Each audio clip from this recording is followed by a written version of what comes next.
안녕하세요. 얼마 전 기가 막힌 일로 이혼하고 이렇게 글을 쓰게 된 30대 후반의 돌싱이에요. 저의 결혼 생활은 생각보다 짧았고 그걸 지금도 천만 다행이라고 생각하고 있어요. 저는 남편과 결혼한 지 4년 만에 이혼을 하게 됐어요. 결혼했을 당시에는 남편이 너무 잘해줘서 남편에게 문제가 있을 거라는 생각은 한 번도 해본 적이 없었어요. 제 앞에서는 완벽한 남자친구였으니까요.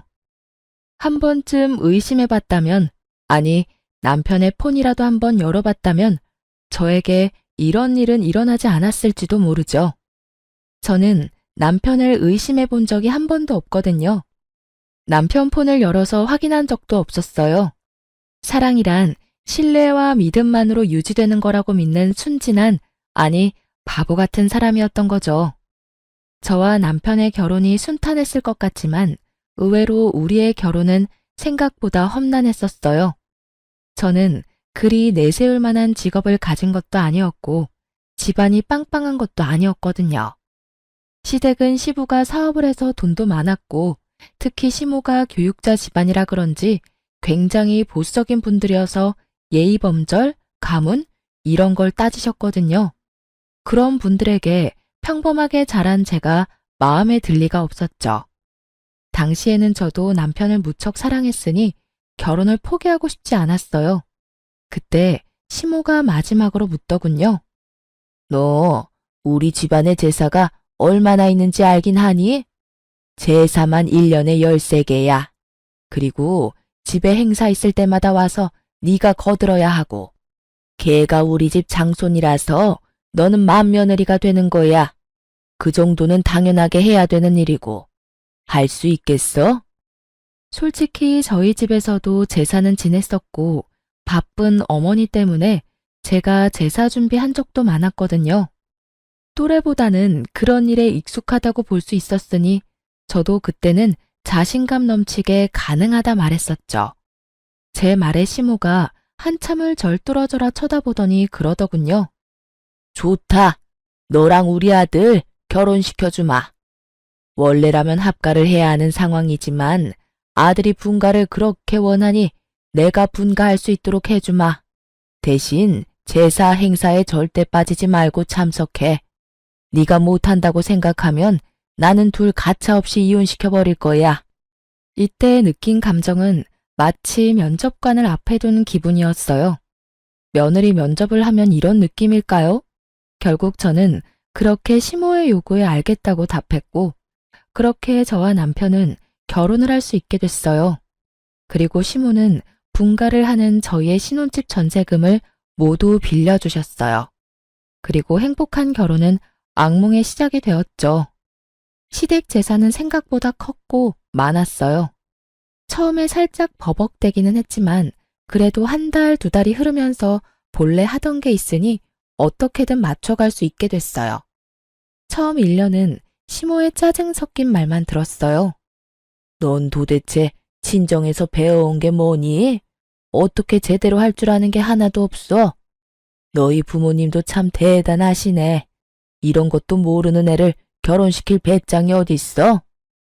저의 실패나 서투름은 곧장 친정 부모님을 향한 모진말로 돌아왔고 그런 말을 듣지 않기 위해 정말 애 많이 썼어요. 2년 차에는 필사적이었던 만큼 더 잘해낼 수 있었어요.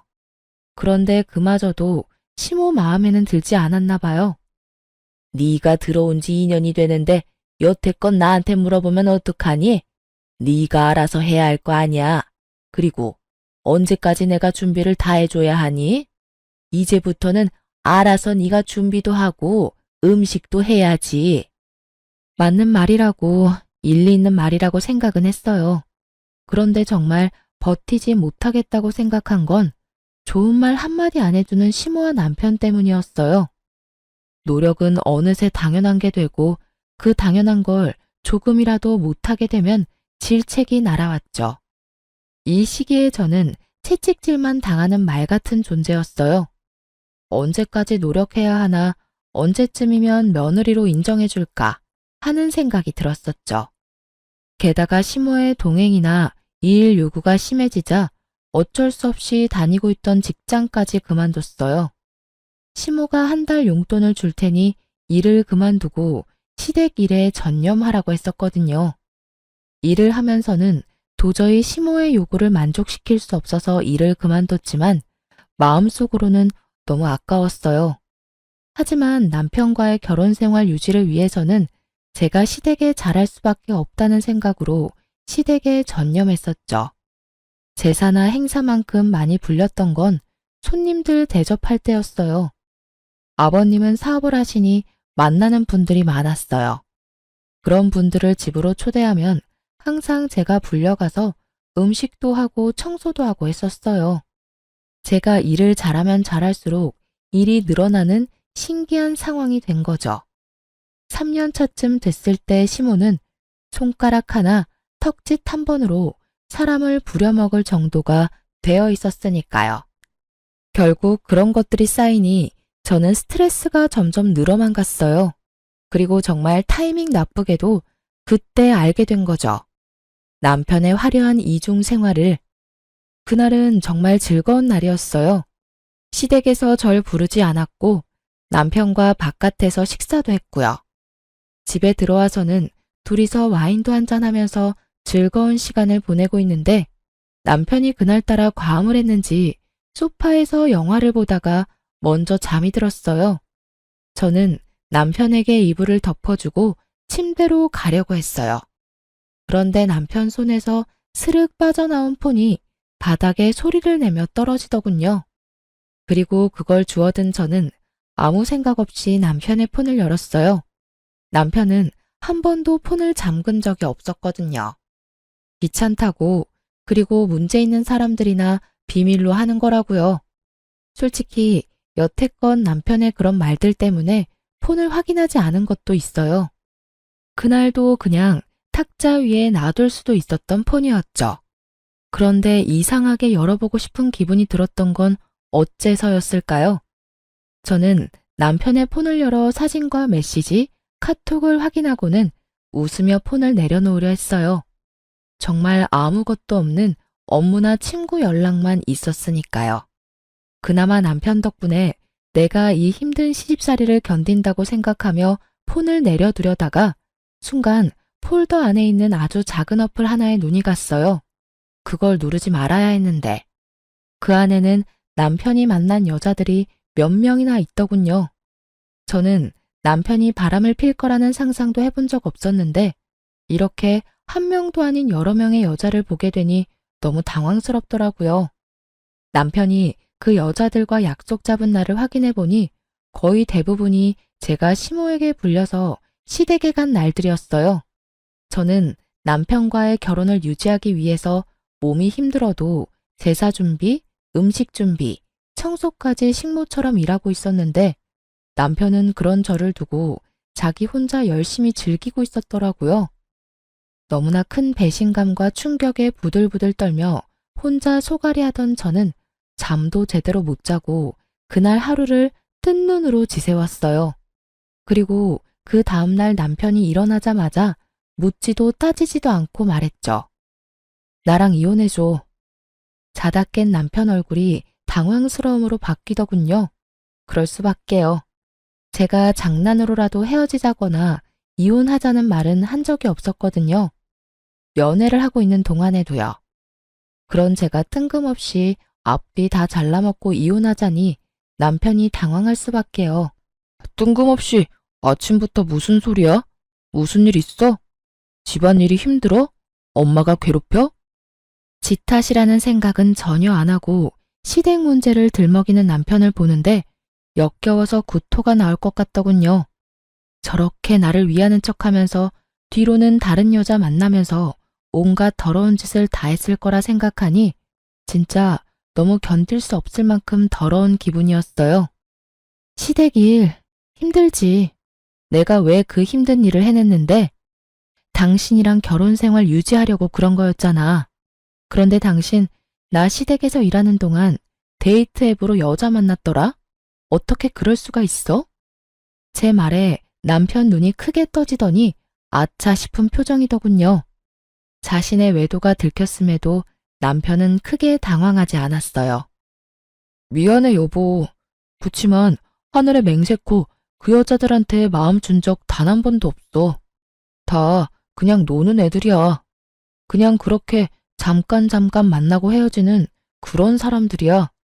두 번 볼 사이도 아니고 용건만 끝나면 다신 볼 일 없는 사람들. 그런 사람들이랑 자기랑은 다르지.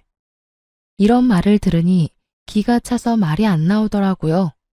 마음은 준 적 없고 몸은 줬다. 그러니 봐달라.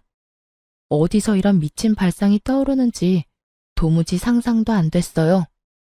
지금 그걸 위로라고 하는 말이야? 아니면 돌려서 나 까는 거니? 그것도 아니면 지금 이 순간을 모면하려고 그냥 던진 말? 어떻게 당신이 나한테 그런 말을 해? 당신 마음이 나한테 있으니 몸은 마음대로 굴려도 된다 이거야? 내가 받은 배신감, 내가 느낀 이 더러운 감정은 어쩌고. 당신이 그딴 식으로 가볍게 미친 소리 한다고 해결될 일 아니잖아. 나도 가벼운 마음으로 이렇게 말하는 거 아니야. 나한테는 진짜 당신뿐이라니까. 봐, 어떤 여자도 오래 만난 적 없어. 당신만큼 나를 완벽하게 해주는 여자도 없고, 무엇보다 내 아내라는 자리에 당신보다 더 완벽한 여자도 없어. 그거면 되잖아. 솔직히 내가 당신을 얼마나 잘 챙겼는지는 당신도 잘 알잖아. 서프라이즈도 자주 해줘. 당신 위해서 선물도 많이 해줘. 당신 집에 있을 때는 다른 곳에 가지도 않고 당신한테 오잖아. 이 정도면 내 마음을 의심하는 것도 이상하지 않아? 난 정말로 당신뿐이야. 다른 여자들 신경 쓸 것 하나도 없어. 그 여자들은 그냥 노는데 필요한 것들이니까. 남편 말대로 남편이 저와 있는 동안만은 잘해줬으니 저도 의심하지 않았었죠. 그런데 그런 저에게 남편이 이런 짓을 하다니. 그만해. 더 이상 듣고 싶지 않아. 당신의 사랑이 이런 가벼운 것인 줄 알았으면 당신이랑 결혼조차 생각 안 했을 거야. 서프라이즈, 선물을 많이 해주면 바람 펴도 되는 거야? 나하고 있는 시간에만 충실하면 내가 없는 시간에는 다른 여자 만나는 게 당연한 거냐고. 여보, 나는 지금 이 상태에서 벗어나고 싶지는 않아. 당신처럼 완벽한 아내이자 며느리는 찾기 힘들잖아. 요즘에 누가 제사를 그만큼 지내고 시댁 일에 헌신을 다해? 어딜 찾아봐도 당신뿐이야. 당신이 있으니 우리가 이렇게 잘 사는 거고. 부모님 도움 받아가며 편하게 사는 거잖아. 내가 시댁 일에 헌신할수록 제 지가 빵빵해지고 쉬는 날 많아지니 이 상태를 유지하고 싶다는 말을 빙빙 돌려 말하는 남편놈도 역겨웠어요. 저를 시댁에 대한 방패로 세워두고 혼자 열심히 즐길 생각으로 가득 차 보였으니 말이죠. 반성을 하고 미안한 마음을 가진 인간의 말이 아니었어요. 됐어. 당신 말 듣고 싶지 않아. 나는 그냥 이혼하고 싶어. 당신이랑 이렇게 말하고 있는 지금도 기분이 너무 더럽고 귀가 썩어가는 기분이야. 이혼해. 여보, 미안하다니까. 한 번이잖아. 딱 한 번 걸렸잖아. 그렇게 바로 나랑 이혼하겠다고 하면 내가 뭐가 돼? 나도 반성할 기회를 줘. 몇 달간만이라도 유예를 줘. 그래야 내가 반성하고 있는지 당신도 알 거 아냐. 그딴 말 귀에 들어오지도 않았어요. 남편은 다시 이야기하자며 저를 달랬지만 전혀 달래지지 않은 채였죠. 배신감과 분노로 머리가 어떻게 되는 것 같았거든요. 게다가 그날 시모가 저를 불렀어요. 아가씨의 결혼식에 입을 한복을 보러 갔는데 저에게 같이 가자고 하셨거든요. 그런 일 정도는 아가씨와 함께 갔으면 좋았을 테지만 시모는 악착같이 저를 데리고 다니려고 했어요. 결국 불려가서 시모의 비서 노릇을 하다가 시댁으로 돌아왔어요. 마음이 안 좋으니 내내 한숨만 나왔고 그 모습을 보던 시모가 제게 한마디 하더라고요. 오늘따라 한숨을 왜 그렇게 쉬어? 너 한숨 한 번 쉴 때마다 복이 얼마나 날아가는지 모르니?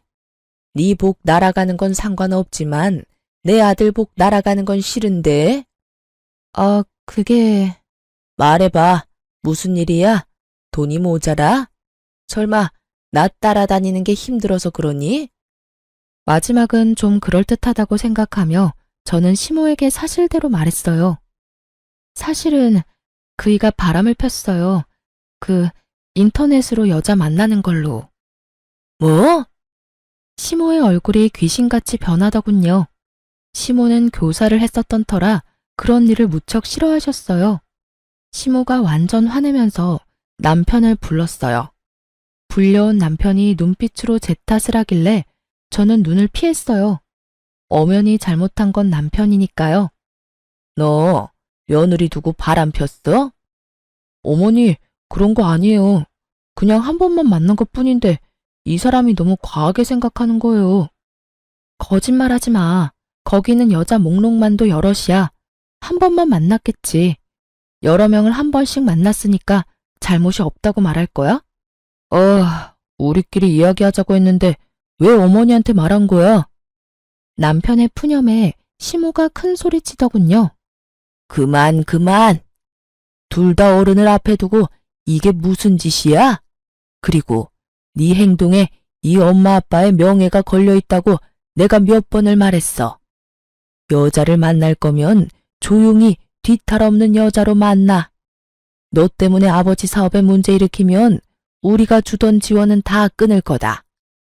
내 명의에 너희 신혼집이며 매달 주는 용돈이며 다 끊어버릴 테니까 지금 당장 내 눈앞에서 다 정리해. 혼내는 것도 참 시모답다 싶었어요. 부모님 이름에 똥칠하지 말고 뒤탈 없는 여자를 만나라니. 이럴 땐 네가 잘못했고 용서를 구해라가 답이 아닌가요? 결국 남편은 제게 조금만 시간을 달라고 했죠. 자기가 변하지 않는 것 같으면 그때 이혼해 달라고요. 필사적인 남편의 말에 딱 한 번만 용서하기로 했어요. 그날 이후로 남편은 매일 저녁 제게 핸드폰 검사를 받고 설정에 들어가 어플 다운받은 모든 기록을 보여줬어요. 그렇게 이야기가 일단락 되어가고 있었어요. 정말로 남편은 바람을 피지 않았고 집과 회사, 시댁을 드나들며 제 눈앞에 있으려 노력했죠. 하지만 한 번 깨진 병은 붙인다 한들 원상복구되는 건 아니더라고요. 여전히 저는 남편에 대한 의심을 거두지 못했고 완벽한 남편의 모습에도 빈틈을 찾게 됐죠. 그렇게 3개월 정도 지난 어느 날 남편의 바람보다 더 큰 일이 생겼어요. 그날은 큰 제사를 끝낸 다음이었는데 시모가 저한테 앉으라며 할 말이 있다고 하더군요. 남편과 둘이 그 앞에 있으니 시모가 저에게 운을 떼더군요. 네 시아버지 1년 전에 다쳐서 병원 신세 진 거 기억하니? 네, 어머님. 고관절 골절로 입원하셨다가 지금은 집에 계시잖아요. 그래, 지금 집에서 지내는데 점점 몸이 좋아져야 할 사람이 점점 안 좋아지고 있어. 거동을 못하는 건 아니지만 거동을 할 때 도움이 많이 필요하지. 여태 나랑 네 신우가 움직이는 거 도와줬는데 이제는 네 신우도 결혼하고 나면 여기 못 올 거고 나도 늙어서 힘을 못 쓰니 네가 들어와서 네 시아버지 수발을 좀 들었으면 좋겠구나. 저는 너무 당황했어요. 갑작스러운 합가 이야기에다가 시부 수발까지 들라는 말에 정신이 없었죠. 솔직히 그 집안의 제사와 행사만 도맡아 해도 일이 힘들고 바쁜데 그 와중에 아픈 시부 수발까지 지금의 스트레스보다 몇 배나 더 힘들어질 게 불보듯 뻔했어요. 시모는 언제 어디서나 저의 행동과 말을 관찰하고 검사할 테고 남편은 남편대로 이 집에 들어오면 다시 밖으로 놔둘 게 분명했죠. 어머님, 아버님 상태가 안 좋아지신 거면 병원을 다시 가보셔야 되지 않을까요? 의료 지식도 없고 간병도 해본 적 없는 사람들이 하기에는 좀 어려울 것 같은데. 여태 잘 해왔다. 그러니까 걱정하지 말고 합가할 준비나 해. 당장이라도 드리고 싶지만 일단 네 신우가 결혼을 하고 나서 짐을 빼야 너희 짐이 들어올 수 있고 전세도 계약이 종료되려면 3, 4개월 남았으니 그때까지 준비해 놓으라고 미리 말하는 거다. 합가를 하던 하지 않던 나는 너희 신혼집 전세금은 뺄 거야. 이건 선택이 아니고 확정 사항이니 그렇게 알고 정리해라. 완전 통보였어요. 마치 해고를 하는 것처럼 칼처럼 자르는 말투였죠. 남편이 시모에게 말했어요. 갑자기 합가를 하자고 하면 어떡해요. 솔직히 합가하는 게 쉬운 일도 아니고 직장이랑 거리가 있어서 여기 들어오는 것도 쉬운 일 아니라고요. 차가 없으면 대중교통을 타고 다니면 되고 없으면 자전거라도 사서 끌고 다녀. 네 직장에서 우리 집까지 편도로 30분밖에 안 걸리잖아. 이 큰 도시에 살면서 출퇴근 왕복으로 1시간이면 오히려 짧은 시간 아니니? 어디서 말도 안 되는 말을 하고 있어. 너 그렇게 집에 들어오는 게 싫은 거야? 그런 게 아니라 거기에 이미 자리를 잡았는데 갑자기 들어오라니까 그런 거죠. 그럼 집에 들어가면 뭐 해줄 건데요? 남편은 벌써부터 합가하고 자기에게 떨어질 콩고물부터 생각하고 있더군요. 우리 신혼집 전세자금 좀 나눠줄 거예요? 너 하는 거 봐서 잘하면 주고 잘못하면 줬던 것도 뺏을 거다. 그리고 매달 지원하던 건 그대로 줄 거야. 너희는 더 좋은 거 아니니? 돈 내던 거 안 나가고 받는 돈은 그대로 잤니? 그리고 우리 죽으면 이 집 너희한테 그대로 상속될 거고 도대체 왜 싫은 건지 모르겠구나. 시모의 말은 구구절절 맞았어요. 하지만 거기에는 중요한 게 빠져 있었죠. 그 집에 들어갔을 때 제게 주어질 일의 크기요. 지금보다 더 많은 일을 도맡을 것이 뻔했기에 저의 마음속으로는 거의 울고 있었어요. 아무리 봐도 이 상황을 타개할 방법이 없어 보였거든요.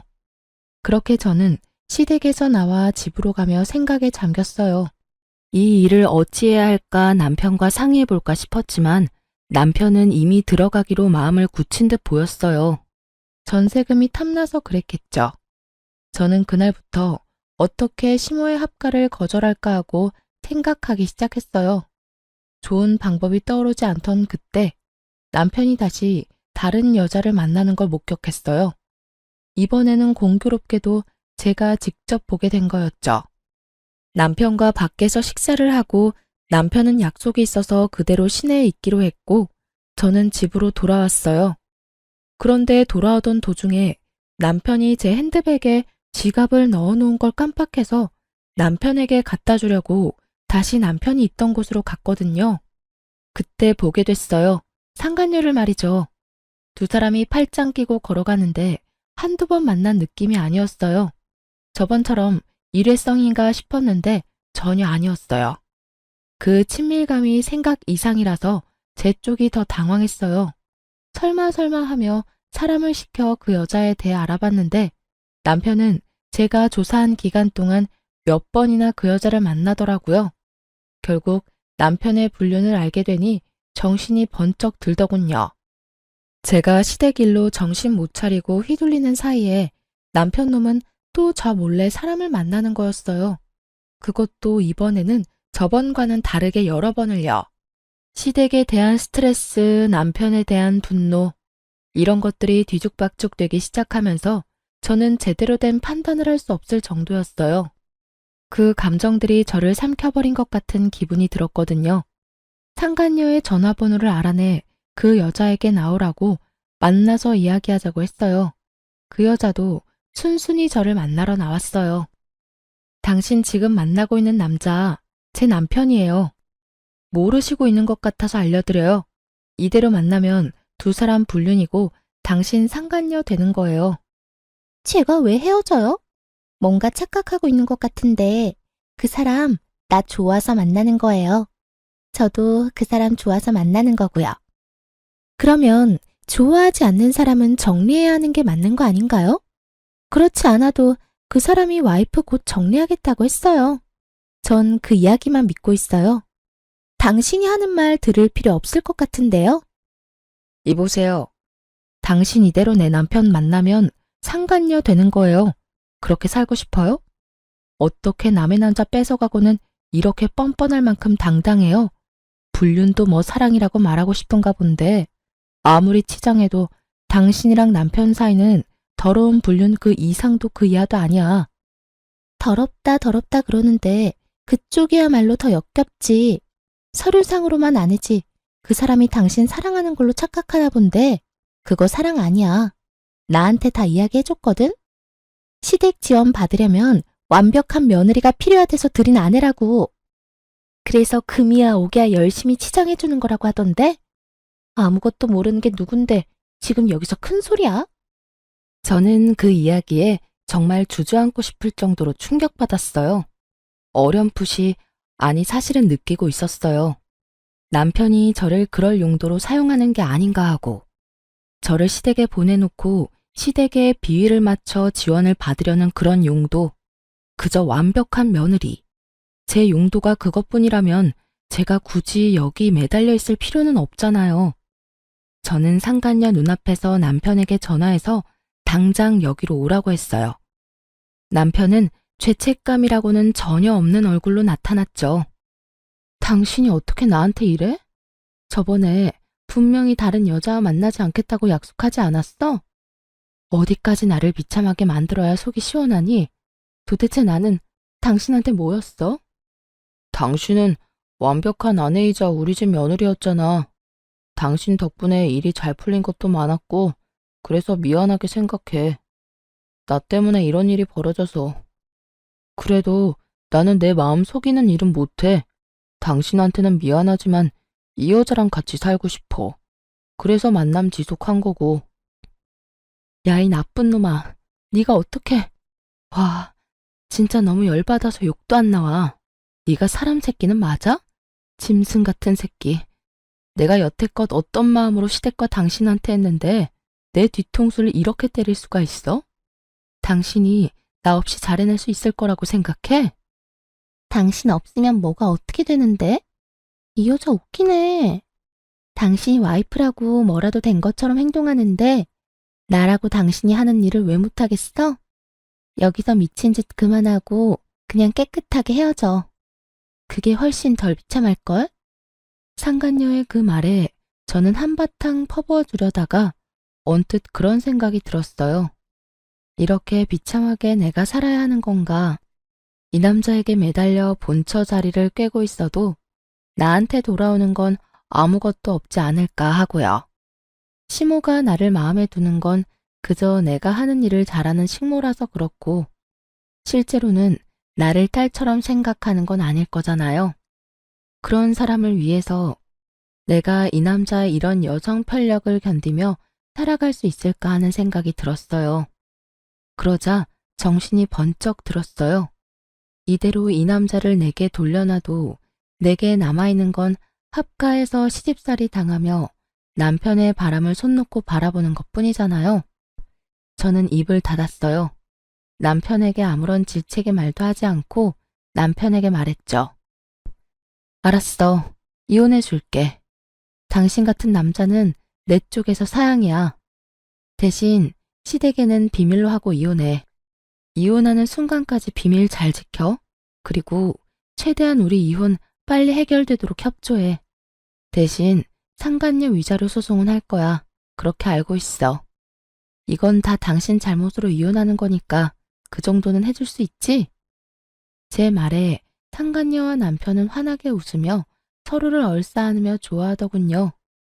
소송을 한다는데도 좋아하는 걸 보니 위자료는 남편이 다 내줄 것 같더군요.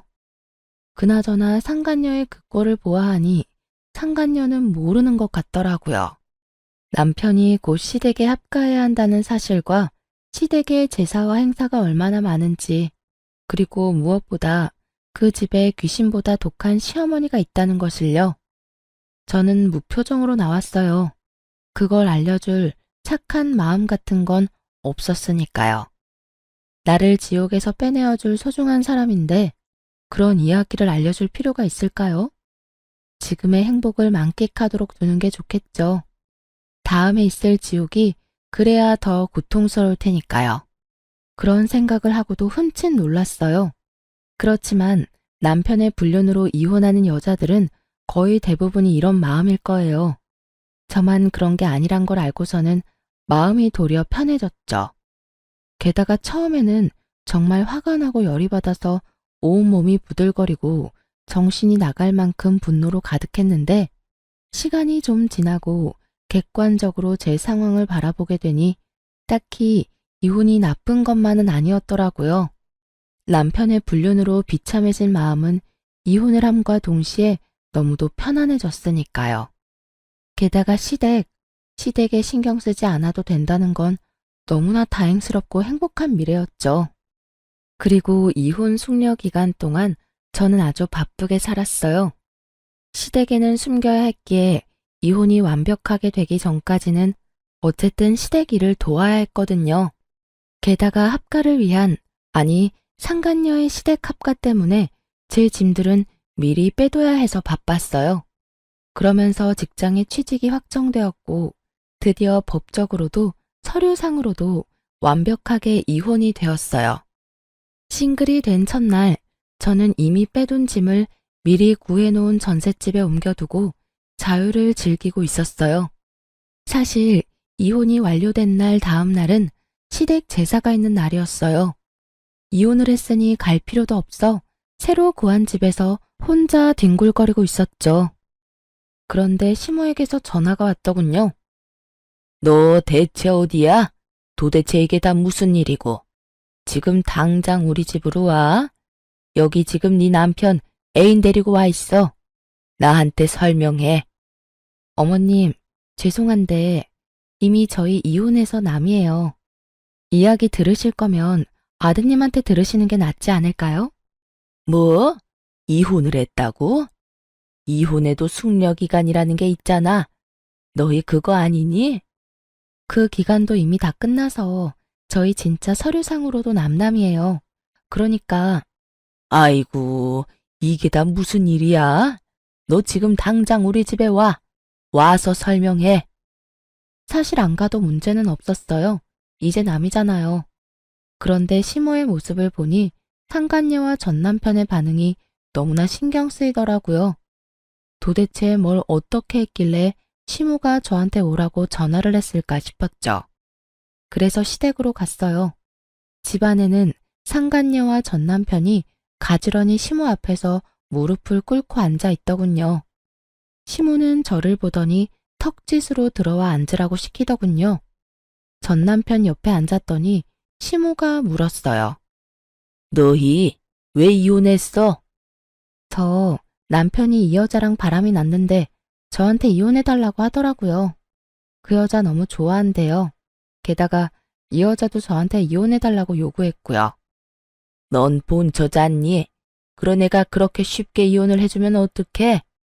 어머님, 이 사람이 좋다고 하는데 제가 막을 수 있을 리가 없잖아요. 그리고 저는 사랑 없는 결혼은 못해요. 제가 결혼할 때도 말씀드렸지만 저는 저 사람이 절 사랑하는 동안에는 뭐든 할 수 있다고 했잖아요.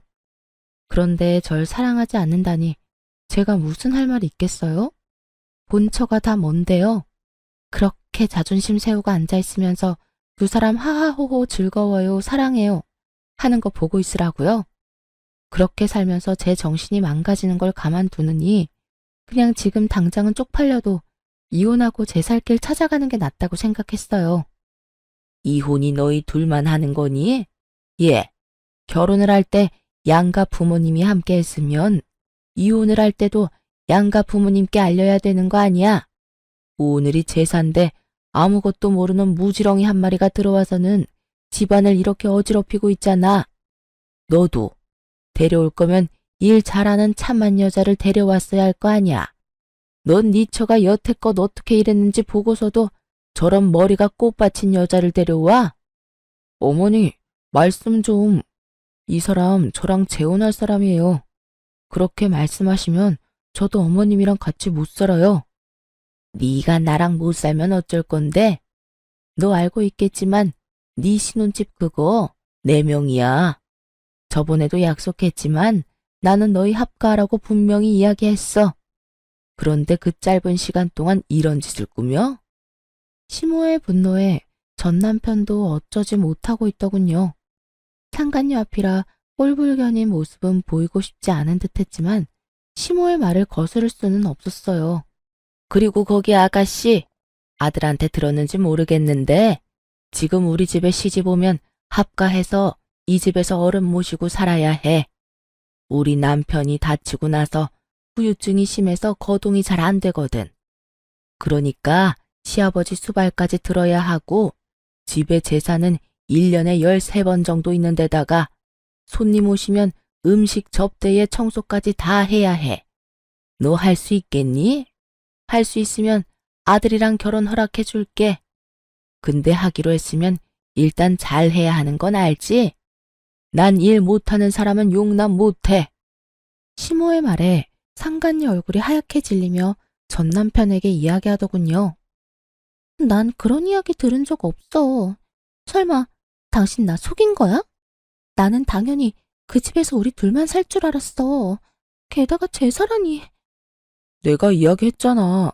합가 이야기는 안 했지만 제사 지내는 거랑 시댁 일 돕는 건 저번에 너도 다 할 수 있다며? 전 와이프가 다 하던 건데 그걸 당신이 못할 리도 없고. 당신이라면 잘할 수 있을 것 같아서 별말 안 한 거라고. 그래, 제사나 음식은 내가 할 수 있다고 쳐. 근데 아픈 어른 수발까지 드는 건 나한테 말 없었잖아. 게다가 합가라니. 그 이야기가 제일 중요한데 하지도 않고. 난 절대 합가는 안 돼. 어머니, 이렇다는데 좀 봐주세요. 제사며 음식 돕는 건 다 할 수 있다잖아요. 저도 아직 합가는 하고 싶은 마음이 없고, 솔직히 사람 쓰면 될 일을 어머니가 어거지로 하고 있으니까 이런 일이 벌어지는 거잖아요. 이 사람 생각해서라도 사람을 쓰던지 요양원을 보내는 게 맞잖아요. 저는 묘한 배신감에 휩싸였어요. 제가 고생하는 걸 다 보고 느꼈으면서도 저와는 결혼 기간 중에는 시모에게 아무 말 없었던 전 남편에게 이미 지난 일이었지만 배신감을 느꼈죠. 시모는 자신에게 대드는 전 남편을 보더니 무척 엄한 얼굴로 말했어요. 합가하기 싫으면 따로 나가 살아. 너희 돈으로. 나는 절대로 분가에는 돈 못 대준다. 그리고 합가해서 살지 않으면 너희한테 지원하던 것도 다 끊을 거고 상속도 없을 줄 알아. 네가 믿지 못할 수도 있을 것 같으니 일단 네가 쓰는 카드부터 정지하마. 결국 그렇게 카드까지 정지 먹은 전 남편은 모아놓은 돈이 없어서 상간녀와 함께 울며 겨자 먹기로 시댁에 합가하기로 했더라고요. 좀 전에 느낀 배신감이 순식간에 사라질 만큼 상간녀와 남편의 실망한 얼굴이 너무 좋았어요. 그럼요. 제 가슴에 못을 박고 자기들끼리만 좋은 건 불공평하잖아요. 저는 그 집에서 나왔고 전 남편과 상간녀에게 위자료를 꼬박꼬박 받고 있었어요. 그리고 4개월쯤 지났나? 일하고 있는데 전 남편에게서 연락이 왔더군요. 전화를 안 받았더니 문자 카톡까지 남기고 다 무시했더니 결국은 친정어머니에게 연락하는 바람에 전 남편과 만났어요. 무슨 일로 나 보자고 했어? 난 당신하고 할 말 없어. 일도 바쁘고. 직장 구했어? 당연하지. 여태껏 당신네 집일 도와준답시고 일 안 한 거야. 그때는 돈도 받고 있었으니까 할 필요도 없었고. 그런데 무슨 일로 보자고 한 건데? 당신 혹시 나한테 돌아올 생각 없어? 여태껏 혼자잖아. 갑자기 이런 무슨 정신 나간 소리인가 싶어서 전 남편의 얼굴을 빤히 쳐다봤어요. 어디 아파? 왜 그런 무서운 소리를 해? 아니, 그 재혼한 여자는? 그 여자랑은 이혼했어. 이혼? 결혼한 지 얼마나 됐다고? 나 때문에 헤어진 건 아니야. 우리 본가랑 잘 안 맞아서 어머니 일 시키는 게 힘들었나 보더라고. 그래서 가만히 생각해보니 네가 참 힘들었겠다 싶기도 하고. 그런 마음 드니까 미안함과 동시에 내가 좀 더 잘해줬어야 했다는 후회도 들고 그렇더라고. 제대로 된 말을 하는 놈이 아닌데 수상했죠. 그래서 더 집요하게 물어봤어요. 헤어졌으면 다른 여자 찾으면 되잖아. 굳이 헤어진 전 부인을 찾는 거야? 당신이 우리 집 일 도맡아 했잖아. 그렇게 할 줄 아는 사람 없기도 하고. 우리 엄마 성미 맞춰줄 사람도 없고. 그리고 아직도 나는 너를 마음에 두고 있어. 그때 그 여자 때문에 모진 말 하긴 했지만 정말로 당신을 놓을 생각은 없었거든. 거짓말을 줄줄 읊으며 말하는 짐승 새끼를 보니 기가 막혔죠. 헤어져 달라고 난리칠 땐 언제고 이제 와서? 그리고 엄마도 당신이 돌아왔으면 하고 있고 제사도 줄이고 병수발도 안 들어도 된대. 당신이 돌아오기만 하면 다 원하는 대로 들어준대. 분가도 시켜주고. 나도 당신 말고 다른 데는 눈길도 안 줄게. 정말로 약속할게. 그 말을 믿어? 당신도 참 순진해. 그치? 어머님이 정말로 내가 원하는 대로 해주겠다고 해? 그럴 일 절대 없다는 데에 내 전 재산을 걸 수도 있어. 여태껏 시댁 재산으로 우리를 마음대로 부려오신 분이야. 이번에도 그 돈으로 우리를 부리려고 하겠지. 그리고 시댁 이야기 하기 전에 당신이 더 문제지. 여자 만나는 거 안 고쳐지잖아. 데이트 앱으로 여자 만나던 것도 상간녀 만나던 것도 안 하겠다며 약속해놓고 약속 무시한 채 만난 거잖아. 약속이라는 말의 무게가 너한테는 깃털처럼 가벼운 거 이미 다 알아. 그럼 나한테 약속이라는 말을 해? 내가 바보야? 멍청이야? 너 원하는 대로 다 해줄 것 같은 여자처럼 비춰지는 것도 이젠 지겹다. 앞으로 이런 말 할 거면 나한테 연락하지 마. 역겨우니까. 제 말에 전 남편은 화가 난 것 같더군요. 혼자 있는 게 외로워 보여서 구제해 주려고 했더니 뭐? 그러는 너는 뭐가 그렇게 잘났는데? 잘하는 거라고는 어른들 비위 맞추는 것밖에 없으면서. 너 같은 건 나도 싫어. 엄마가 너 데려와야 지원해 준댔는데 이딴 식이면 나도 그런 거 필요 없어. 잘 됐네. 그게 당신 본심이었어? 내가 어른들 비위를 왜 맞췄는데 너랑 결혼해 보려고 악착같이 그랬던 내가 참 바보 등신이었지. 그리고 한 가지만 알려줄게. 넌 능력도 없는 놈이야. 야, 너 진짜 이딴 식으로 빈정거릴 거야? 그리고 누가 능력이 없대? 너 혹시 우리 엄마한테 연락받았어? 그 이야기 듣고 너 지금 나한테 능력 없다느니 그런 말 하는 거냐고. 갑자기 급발진 걸려 당황하는 전 남편을 보며 저는 의아했어요. 이놈이 왜 이렇게 민감하게 반응하나 싶었는데 나중에 그걸 알게 됐죠. 남편이 제게 왜 다시 돌아오라고 했는지를 시모에게 확실하게 듣게 되면서요. 전 남편이 화내고 간 날 저녁에 시모가 연락이 왔었거든요. 그래, 아들 만났니? 이야기는 잘했어? 어때? 다시 돌아올 생각 있어? 나도 양보 많이 하는 거야. 예전처럼 지내게 해줄 테니까 돌아와. 너도 이혼녀 되는 거 싫잖아. 그 이야기는 없던 걸로 하기로 했어요. 그 사람이 저한테 엄청 화내고 갔거든요. 능력이 없다는 말이 그렇게 싫었나 봐요. 뭐? 아무리 애가 발기부전이라도 그런 말을 하면 어떡하니? 넌 섬세함이라고는 눈 씻고 찾아봐도 없어. 안 그래도 그것 때문에 지금 애가 속상해서 난린데. 시모가 알려준 말에 저는 웃음이 튀어나올 뻔했어요. 그렇게 여자 좋아하는 나쁜 놈의 새끼가 발기부전으로 고생하고 있다니. 그래서 능력이 없다는 이야기에 그렇게 화를 크게 냈던 거였고요. 재혼했으니 재혼한 와이프한테 말하시면 되잖아요. 왜 굳이 저한테 돌아오라고 하시는지 모르겠네요. 걔는 안 되겠더라고. 요리도 못해, 청소도 못해, 시아버지 수발 들라고 했더니 아주 싫은 티를 팍팍 내더라. 내가 똥오줌을 갈라고 한 것도 아닌데 매번 인상 쓰고 인성이 안 됐어, 인성이. 그리고 내가 이렇게 생각해보니 너만큼 일 잘하는 애도 없더라. 제사며 행사며 다 따라와준 너 같은 애를 어디서 또 구해? 그 말을 듣는데 상간녀의 그 썩은 표정이 떠올라서 웃음이 나오는 걸 겨우 참았어요. 그러게, 상황을 잘 알고 유부남을 꼬셨어야죠.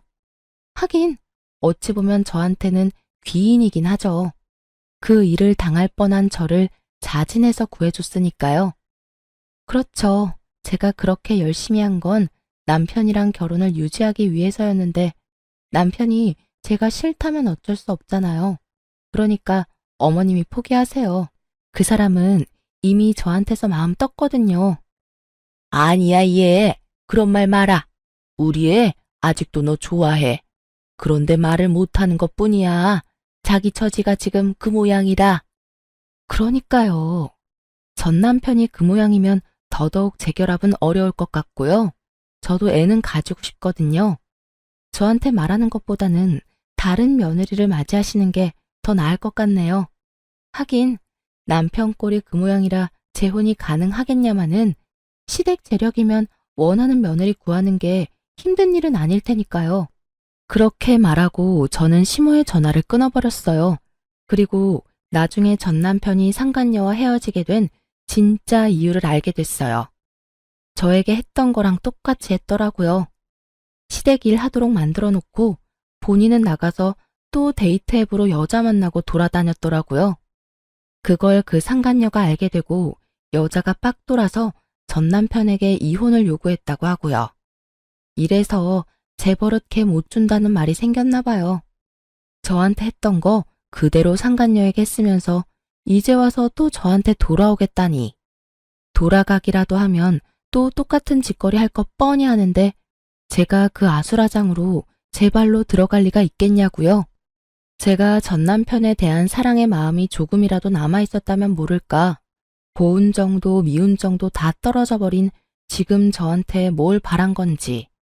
게다가 본인 몸 상태가 저 모양 저 꼴이 돼서 저한테 돌아오라 하는 건 미친놈이 아닌 이상 생각조차 않을 일이잖아요.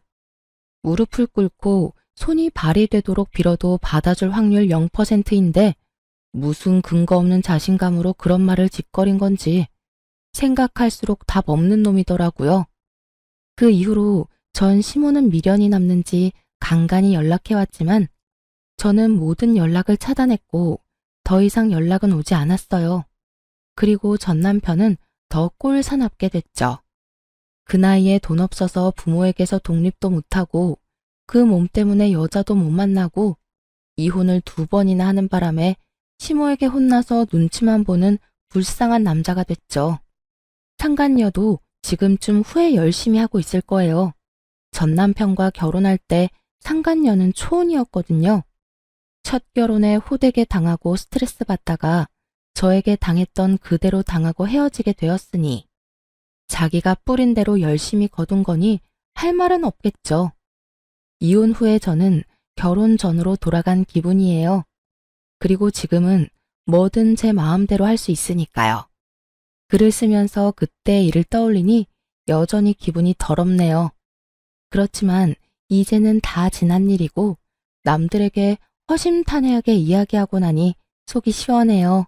이 사연을 다 들은 여러분도 제가 많이 답답하게 느껴지셨겠죠?